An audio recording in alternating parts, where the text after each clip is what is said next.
మన నికార్స్ అయిన neutral journalist ABN Venkatakrishna ఇంకా ఈ నికార్స్ అయిన జర్నలిస్టు ముసుగేసుకొని ఇంకెన్ని రోజులు ఇలా ఒక పార్టీకి ప్రచారం చేస్తూ అన్అఫీషియల్ స్పోక్స్ పర్సన్ లాగా గడపాలి అని చెప్పి ఆలోచించి ఇంకా ఇలా అయితే కుదరదు, ఇంకా ఈ కోట్ ఇప్పేసి మనం ఇంకా ఆ పార్టీ కలర్ కోట్ వేసుకొని మనం ఇంకా ఆ పార్టీకి ఒక డిజిటల్ ప్లాట్ఫామ్ క్రియేట్ చేసి అందులో పనిచేయాలని చెప్పి డిసైడ్ అయిపోయి ఇంకా రిజైన్ చేశాడని చెప్పి ఒక టాక్ బయట. సో ఇన్ని రోజులు ఇంకా నేను నికార్సైన జర్నలిస్టు అని చెప్పుకోవడానికి నానా తంటాలు పడేటోడు. ఆ పార్టీ వాళ్ళకంటే ఈయనే ఎక్కువ వాళ్ళని సపోర్ట్ చేస్తూ మిగతా వాళ్ళని ఖండిస్తూ అష్ట కష్టాలు పడేటోడు. కొన్నిసార్లు చాలా హాస్యాస్పదమైన పాయింట్లు తెచ్చి నవ్వుల పాలయ్యేటోడు. ఇంక ఇప్పుడు ఆ బాధ లేదు, ఎందుకంటే ఇంకా ఆ పార్టీ కండువాను లేకపోతే ఆ పార్టీ కోట్ వేసుకుంటాడు. ఇంకా నల్ల కోటుకు కాలం చెల్లిపోయింది. ఇంకా ఇప్పుడు ఆ కలర్ కోట్ వేసుకుని ఇంకా డైరెక్ట్గా అటాక్ చేస్తాడు అవతల పార్టీ వాళ్ళని. కాబట్టి మనకు ఒక సీరియస్ లాస్ ఉంది.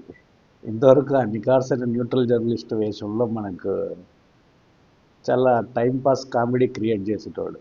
అది ఆ ఖండించే విధానం కానీ, ఆ దీర్ఘం తీస్తా మాట్లాడడం కానీ, అసలు ఆ పార్టీ నాయకుల కంటే ఈయనే ఎక్కువ వాళ్ళ తరపున వకాల్తా పుచ్చుకొని ఖండించడము, వాళ్ళు ఏం చేసినా రైట్, గతంలో చేసినా ఇప్పుడు చేసినా కూడా అది సరైనదే అని చెప్పి వాదిస్తూ చాలా తమాషాగా మనకు కంటెంట్ అందించేటోడు. ఇంక ఇప్పుడు ఆయన వెళ్ళిపోతే ఆయన ప్లేస్ను మళ్ళీ ఎవరు రీప్లేస్ చేస్తాడో తెలియదు.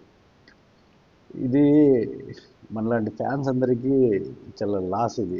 సాంబా వెళ్ళిపోయినాడు, ఇప్పుడు వెంకటకృష్ణ వెళ్ళిపోతే అసలు మనకి తెలుగు మీడియా రంగంలో మనకి కామెడీ ఎవరు అందిస్తారు, కంటెంట్ ఎవరు ఇస్తారు?